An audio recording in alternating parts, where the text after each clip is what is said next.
Welcome to Luca is a Billionaire, where the only thing I invest in is your answers. In this video, I will show you how to change a Subaru Forester headlight bulb. First, gather your tools, including a Phillips head screwdriver and the correct replacement bulbs.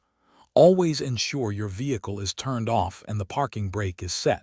For safety, disconnect the negative terminal of your car's battery before starting any work. This prevents accidental electrical shorts during the process. Now let's get to the bulb. On the passenger side, you'll need to remove the air intake box to gain clear access. This usually involves unfastening a few clips and screws. Once the air intake is out of the way, locate the wiring harness connected to the headlight assembly and carefully unclip it. Then, gently twist the old bulb counterclockwise to release it from its housing. When handling the new bulb, it's crucial to avoid touching the glass with your bare hands. Oils from your skin can create hot spots and significantly shorten the bulb's lifespan.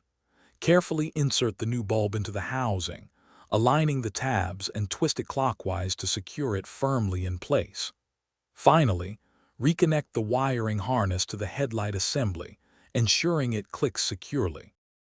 After installing the new bulb, reassemble all the components you removed, such as the air intake box. Make sure everything is securely fastened. Reconnect the negative battery terminal, ensuring it's tight. Now, turn on your headlights and test both the low and high beams to confirm they are working correctly.